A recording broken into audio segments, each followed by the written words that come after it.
Duke of Edinburgh. This is the BBC World Service. From the beginning of the story as a headline, a new respiratory virus first identified in Wuhan has spread to other cities, to taking a more in-depth look as things develop. We're following a vaccine trial at one of the UK's 5 clinical trial centres. And how events affect lives. From my home in Brooklyn, I heard sirens all day, all night. For the rest of our lives, that's what we will remember.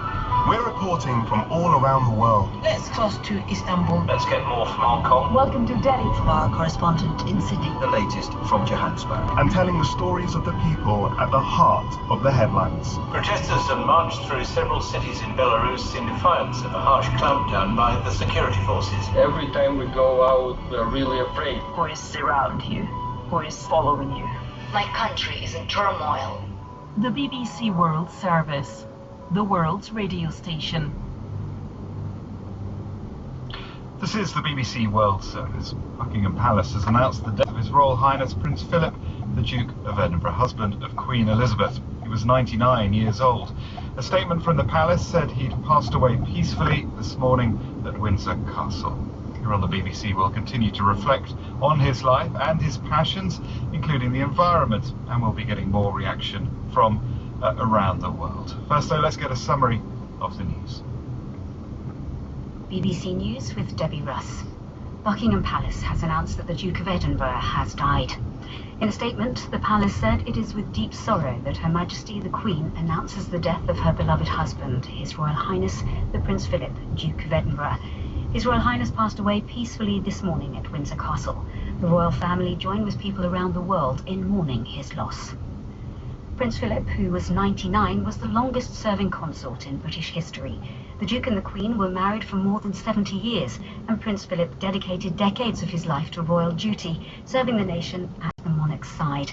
He was seen as a strong-willed and independent man, but he once told his biographer that he believed his job was to ensure the Queen can reign. The Prince returned to Windsor Castle in mid-March after spending a month in hospital. He was just 2 months away from his 100th birthday in June. The BBC's Helena Wilkinson is at Windsor Castle. The Royal Standard is flying here at Windsor Castle, meaning the Queen is, of course, here in residence. But as the news rippled through what is a royal town here in Windsor, people did start to gather. We are still under COVID restrictions, but I don't think it's surprising that some people, mainly local people, have wanted to come out here to Windsor to pay their respects and reflect on what it was a remarkable life. Speaking from his residence in Downing Street, the British Prime Minister Boris Johnson said the Duke had helped steer the royal family and the monarchy, so it remains an institution vital to the balance of our national life. He said the Prince had earned the affection of generations. Other political leaders in Britain have sent messages of condolence. The House of Commons will meet for a special session on Monday to pay tribute to the Duke of Edinburgh. Messages have begun arriving at Buckingham Palace from around the world. BBC News. You're listening to the BBC World Service with me, James Menendez, and a programme to mark the death of the Duke of Edinburgh, which has been announced today by Buckingham Palace. He was 99 years old. Tributes are coming in from around Britain and around the world. Let's talk now to the royal commentator Jenny Bond, a former BBC royal correspondent for 14 years. Jenny, welcome to the programme.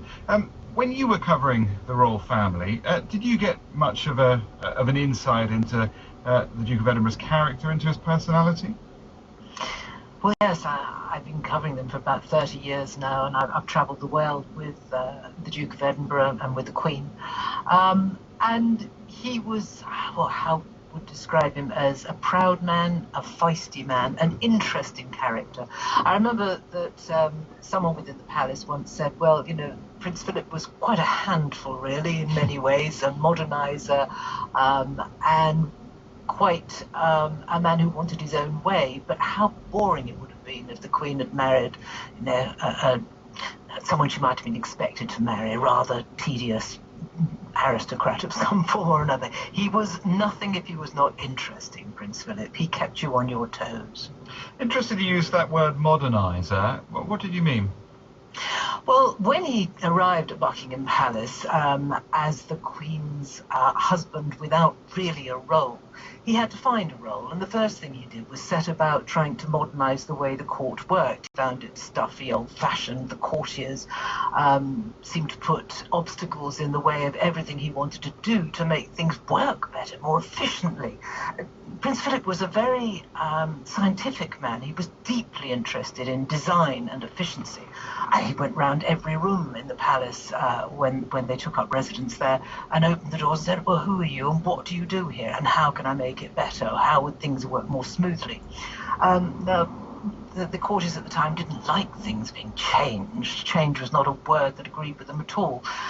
So this modernising young upstart was not well received at the palace, and it took him quite a while to establish a role which he made absolutely his own, with his own interests, from the environment and science and design to the Duke of Edinburgh Awards, which is still going absolutely strong, and carve out a role for himself, because there simply really wasn't one.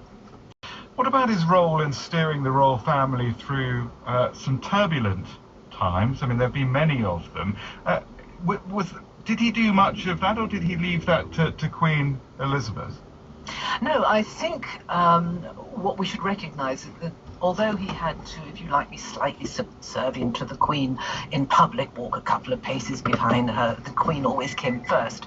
At home, the Queen made it absolutely clear that he was head of the family. He was the boss, he wore the trousers, and he could exchange some quite sharp words with the Queen if he felt like it. Not many people do, but Philip, her husband,